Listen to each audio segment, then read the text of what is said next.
Ang dami! Libre lang ito ng mga mansanas. So, it's already in a band. meron kaming 2 puno ng plums dito sa garden.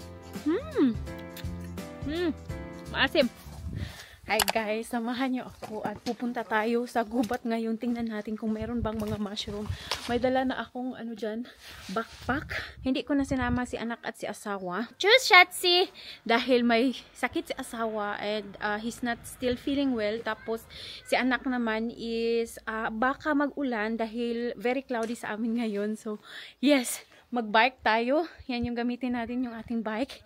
So let's go!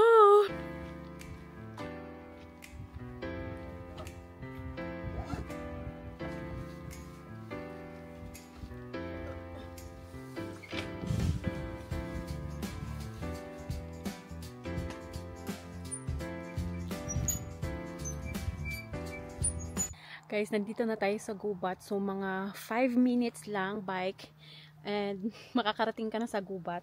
So, iiwan muna natin itong bike natin dito. Papasok na tayo ngayon sa loob ng gubat. Ganito yung itsura sa mga gubat nila dito. O, diba? Ako lang mag-isa dito. Ayan.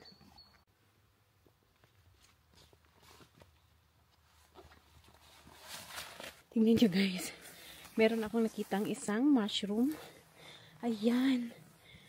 Ito parang parasol mushroom. Pero I'm not really sure. Pero hindi ito yung hinahanap ko. Ay, parang parasol mushroom nga siya. Ayan guys. Parasol mushroom nga siya.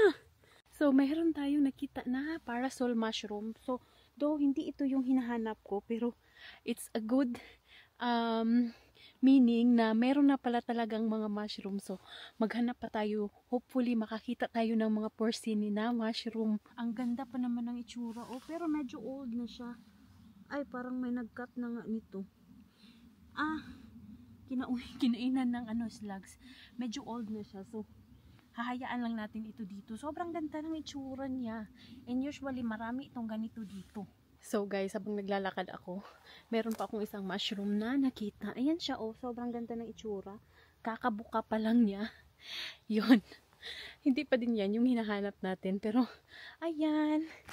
Ang sarap maglakad-lakad dito sa loob ng gubat. Kahit ikaw lang mag-isa. So, ayan yung gubat nila dito. Sobrang ganda ng itsura. Oh my God guys. Meron akong nakita dito. Ayan. Hindi pa siya lumalabas pero yan, I think yan yung hinahanap natin. I'm not so pro pala sa pangunguha ng mushroom dahil last year pa lang ako nangunguha ng mushroom, pero we will try that to get. And isa lang talaga yung target ko ngayon. 2 pala. Porcini at saka yung mga fiferlinge or mga chanterelle mushroom. So, we will see.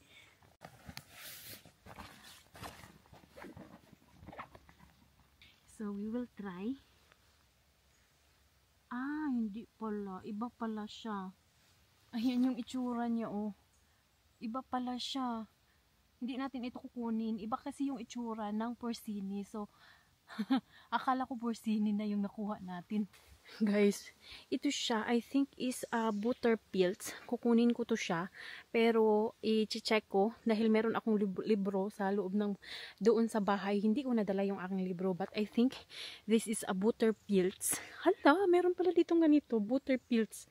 Meron pa dito guys. Meron pa ditong mga butter pills. Sabi nila, masarap daw itong butter pills. So, andito pa. Uy, ang dami. Ayan, oh, mga butter pills. Lagay natin dito sa ating bag.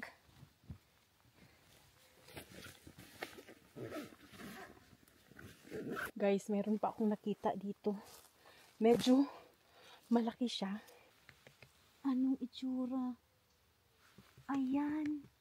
Ayan siya. So, i-try natin itong kunin. Ganito pala yung itsura. So, dito lang ito. Iba talaga yung hinahanap ko. Pero, ganito yung kanyang itsura. Guys, nandito tayo sa another lugar na pinangunguhanan namin ng mga mushroom noong nakaraan. Wala akong nakita ng mga mushroom. Baka boke yung ating pangunguha ng mushroom ngayon. Mabuti pa doon sa from the start na kinuha na natin or pinuntahan ko is may maraming mga mushroom dito. Wala talaga. At saka nakakalungkot din dahil yung mga kahoy dito is pinuputol ng may-ari nitong gubat. Siguro it's time na para putulin sila. Pero kasi last year hindi ito siya ganito. Itong mga malinis ito siya. Ngayon tingnan nyo naman may mga pinuputol dyan na mga kahoy. So yeah, dito din kasi is ganitong mga kahoy, itong mga pine tree is ibinebenta nila. Ginagawang tabla, ganyan. So, yan. Ready for harvest na siguro yan ng mga kahoy. So, ngayon, naghahanap pa din ako. Hoping na meron pa talaga ako makuha. Kahit isa or dalawa.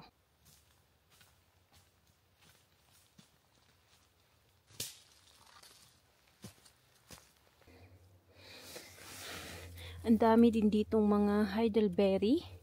Ayan, hinog na. Ang dami. Yan oh. Ang sarap niyan. Guys, napakadami din ditong heidelberry. Ouch. Season pa ngayon kasi ng mga heidelberry. So, ito siya is para siyang blueberry pero ano siya, maliliit. At saka, yung loob niya is pula. Ganyan yung itsura niya. Tapos kapag mas napakasarap nito at napakatamis, though hindi natin ito makain ngayon dahil baka ihian niya ng mga fox, so kailangan siyang hugasan. So kapag mag-harvest nito, ayan, iisa-isahin mo yan siya. So sobrang dami, ayan oh.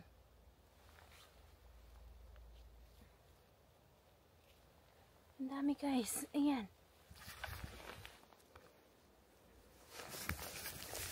Andyan oh. Tingnan nyo dyan. Tingnan nyo yan, oh. Yan, yung mga heidelberry. Yan. And, yan lahat. Yung mga grass na yan is mga heidelberry yan. Yan, marami dun sa taas.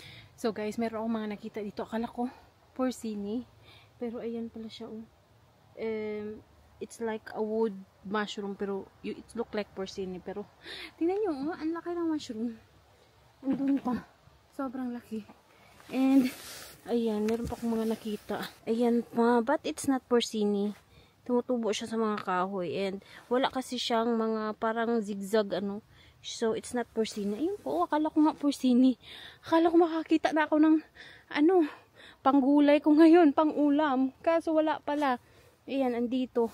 Tapos naman, kapag lumaki siya, ganito na yung itsura. Parang paypay. And ganyan yung itsura kapag lumaki. Ayan, tumutubo sila sa mga kahoy. Oh my God, guys. So, ito is pangatlong lugar na ito na pinuntahan ko na kinukuhanan ko ng mushroom last year. So, meron ako nakita dito. Though, hindi siya yung porcini na hinahanap ko. Pero, it's a type of porcini na din. Pero, pakita ko sa inyo. Ayan, guys. Yung itsura. So, ito siya. I don't know kung ito ba yung poisonous. Hindi ko naman yan kunin. Pero, pakita ko lang sa inyo. Sobrang ganda ng mga mushroom talaga dito. So, tingnan natin kung ito ba yung, anong pangalan nyo eh? Ayan! Ito pala yung, kung anuhan mo siya is mag-orange yung kanyang, mag-blue. So, ito siya is edible daw ito dito sa Germany, pero hindi pa ako nakatry. Hala! Ayan oh, magre-react kasi siya sa metal. So, metal yung pinag-slice natin. Pinag-slicean natin. So, ganito pala talaga. First time kong nakakita ng ganito. Ayan, oh.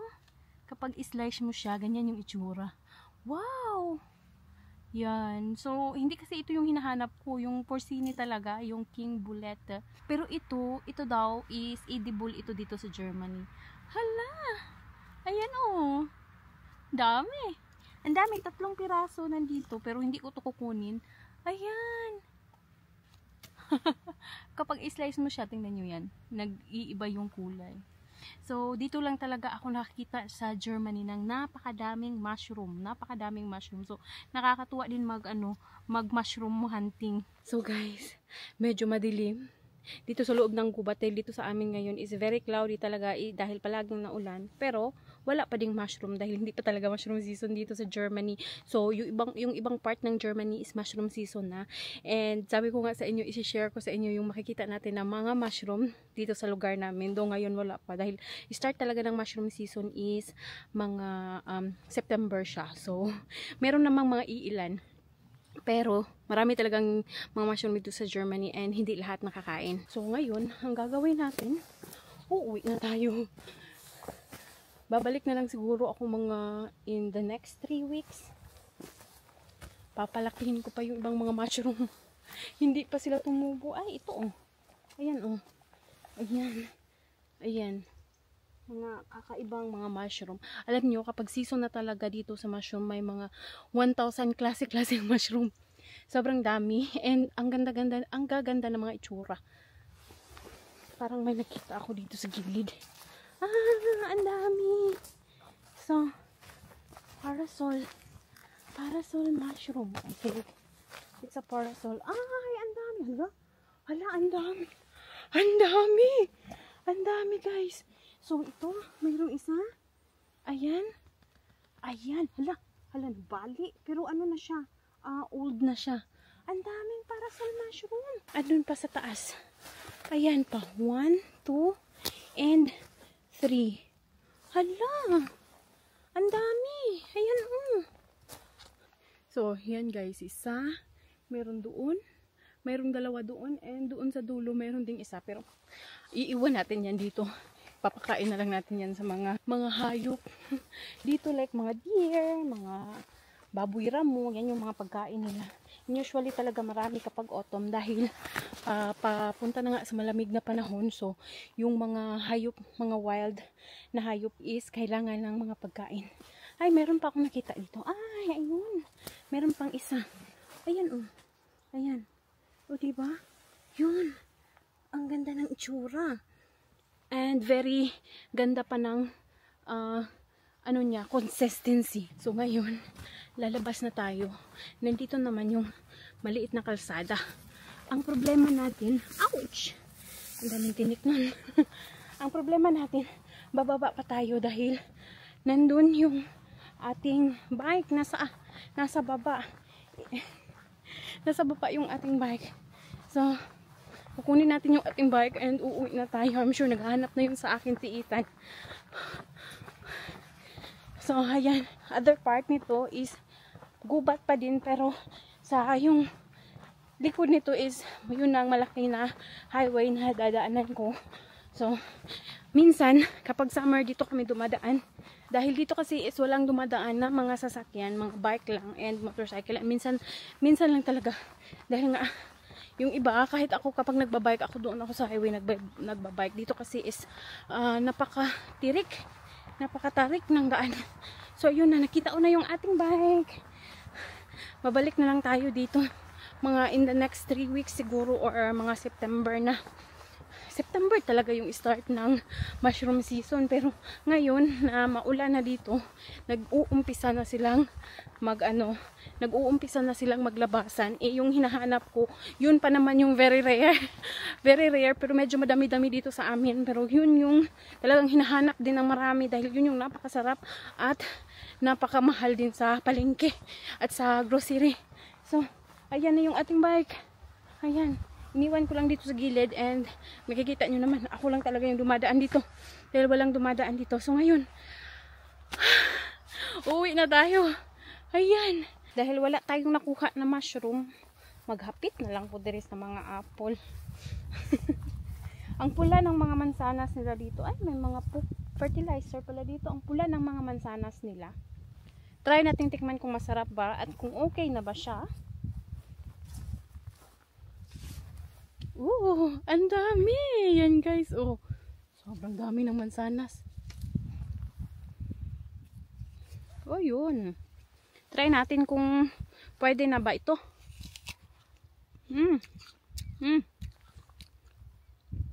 Medyo maasim.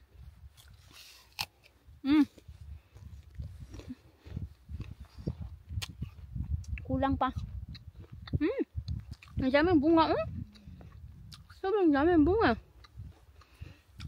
Kapag apple season dito guys, manguha din tayo ng mga mansanas. Sobrang dami dito. And itong ganitong mga libre lang ito ng mga mansanas. So, nasa gilid lang yan ng daan, nasa gilid ng malaking field. Ito yung araw-araw na dinadaanan namin ni anak. At ang mga German, alam nyo, hindi ito nila pinapansin at hinahayaan lang yan nila na mahuhulog. So, ako naman na minsan lang makakain ito sa Pilipinas, hindi to talagang sobrang dami. Ako yung nang-harvest.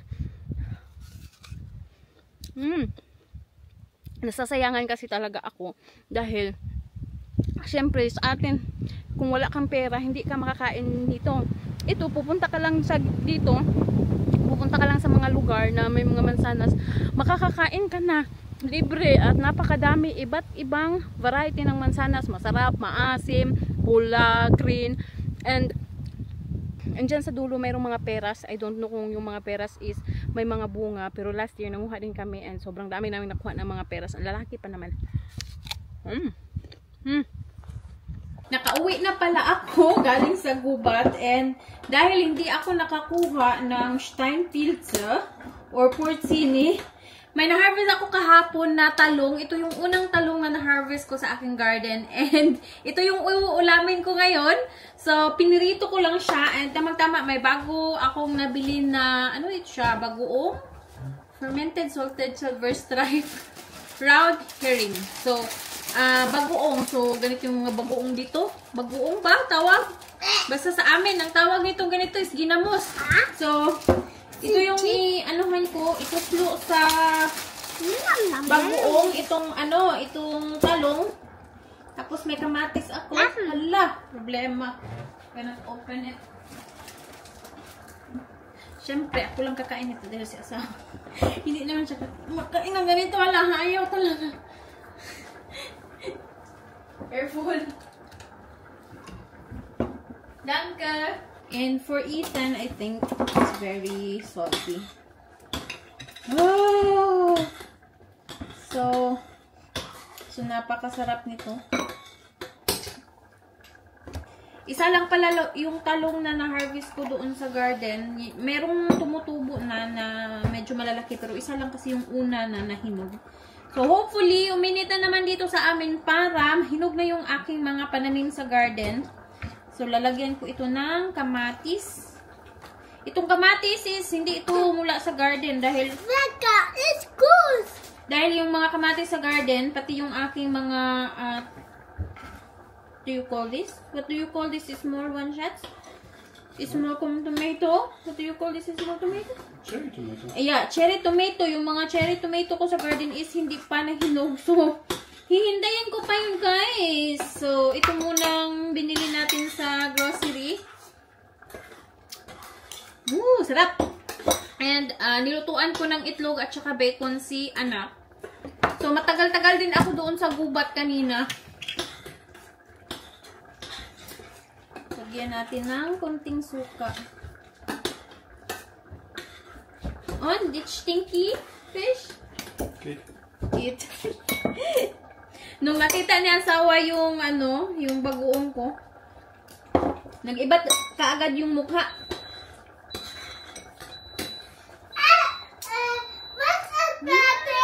Ang sarap. Ang sarap, guys. Yeah, Rice is fetish. Ang sarap. Very sweet. Tomato is really sweet. Hala, parang Pilipinas lang. What? Tomato from Oregon? No, tomato. No. That one with that. Okay, I thought.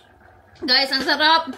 Napakatamis. Chefs, you want to try? No. It's so sweet. No, just directly. It's sweet. Eggplant. It's not really kanang gulay na dito sa Germany. Yung mga eggplant nila dito is malalaki, guys. Kaya hindi ako bumibili ng eggplants dito sa Germany. Itong eggplant na ito is seeds ito from the Philippines. Tapos yun, itinanim natin sa garden. First time ko makapag-harvest ng eggplant sa garden. Sobrang sarap. So, kakain na tayo. That is not toy, anak. Where is Papa? Lalabas pala tayo, guys. Punta tayo sa garden. Sabi ni asawa, magtatanim daw siya ng mga carrots ngayon. Ay, naku, mahaba na yung mga damo dito. Hala, sobrang haba ng damo dito sa garden. So, ayan si asawa. Magtatanim siya ng carrots. Carrots and what you will plant? Beetroot. Carrots and beetroot. Oh, I still don't plant beetroot. So, yan. Try na magtanim ng mga beetroot. Ano kayang nangyari dito sa aking mga... may lettuce. 3 lang yung nabuhay. Sana mabuhay pa yan ng tuloy-tuloy. Ayan. 1, 2, 3. 6 kasi ito. Itinanim ko. So, yung gagawin pala niya is... It's already in a band, so they have always the right distance. Oh, long.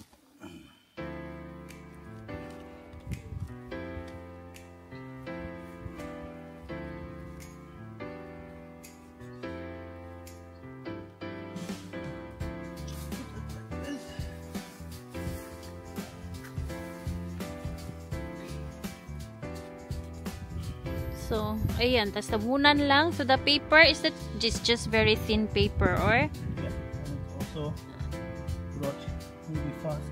Yeah. So, just like that. So, para mas mabilis lang siya ba?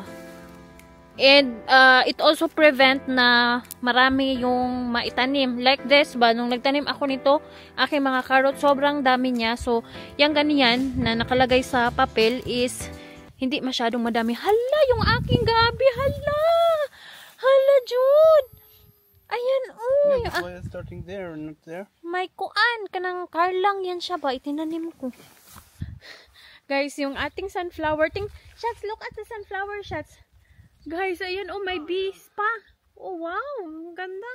And it's also have bees here. Is that kaput bees? Hala, why the bees here is... So it's not. It's still alive. Akala ko, namatay na yung bees. Ano pala, buhay pa pala. Look. Guys, ano na lang gagawin namin ito? Sobrang dami naming zucchini. 1, 2, need na yan i-harvest. 3. Hala, 3 zucchini. And ayan pa, may yellow pa dyan, oh. Sobrang dami.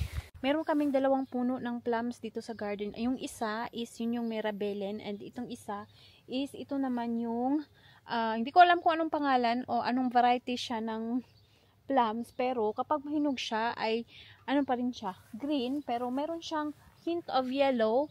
Ayan, oh. Nagsisimula na pala siyang mahinog. Yung iba is nasira na din sa ulan. Ayan, oh. Ito is may dragon dyan sa loob. So, kuha tayo dito ng ito. Maliit lang siya pero hinog talaga. Alam nyo, itong plums na ito, sobrang tamis talaga.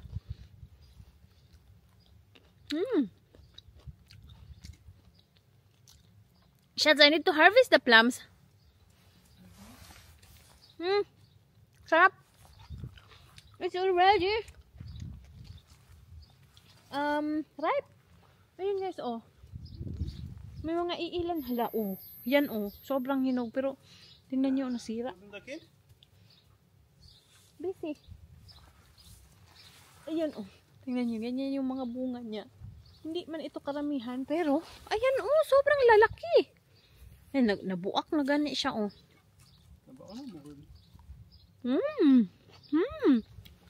Sarap. Ang sarap. Ang sarap nito. Just we need to harvest this. Green na plums. Tapos, meron kaming isang plums dito. Ayan. Yung ano niya is hindi masyadong maraming bunga this year. Pero alam nyo, last year, sobrang dami kong na-harvest sa kanya. Ala, ang sarap.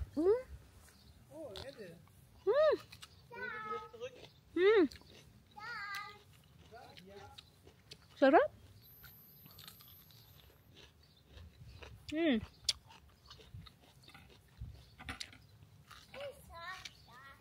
Pwede na talaga itong harvest.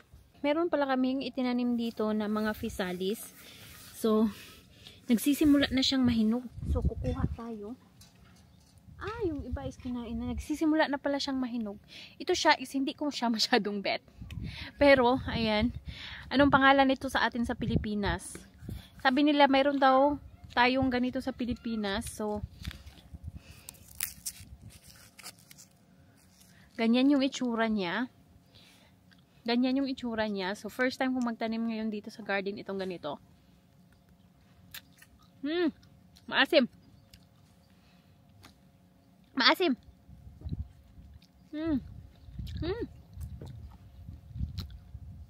Sweet na maasim. Pero, alam nyo, yan is napakamahal dito sa Germany and it's packed of a lot of vitamins din daw. Plant there? Tatrabaho pala si asawa dyan, oh. What a bit. Und Sonnenblumen! Richtig! Halak, itong aking anak ba kay napaka-German. Sonnenblumen, sunflower, Sonnenblumen. Blumen, Papa! He's so German! So guys, nilinisan ko lang ng konti. Konti lang. Tinanggal ko yung mga damo dahil nga sa nakaraang araw na sobrang madaming ulan is dumami din yung mga sagbot. Grabe, ang dami ng mga weeds. So, yung ating alokbati, sobrang ano na niya, laki na niya, ang lalaki ng mga dahon. Yun lang kasi mga dahon yung kinukuha ko dito. So, ayan, nilinis ko. Maliit lang. Mas maganda kasi kapag malinisan, di ba? And itong ating talong, ano ba yan? Hindi pala nag-focus. So, yung ating talong is unti-unti na yang lumalago. Ang sarap ng talong na kinain ko kanina. So, ito din yung ating okra na hindi ko alam bakit hindi pa siya namunga.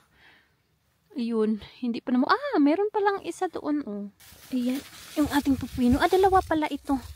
Itong isa yung kukunin. Ayan. Medyo old na kasi siguro ito siya dahil matagal na ito. Hindi na nga siya soft. Papa!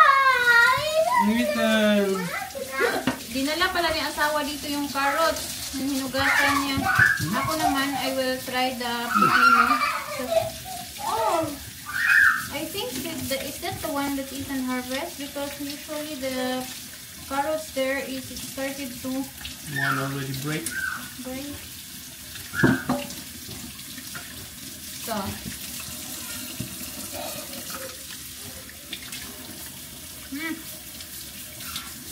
Okay.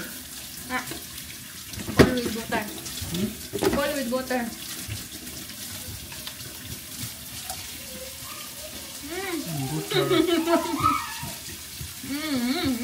Sarap.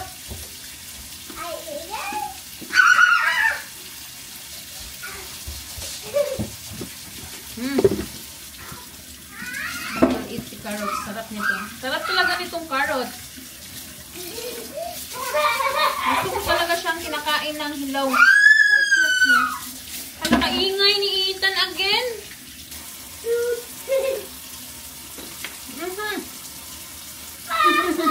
Yummy. Sarap. Mabango and very sweet.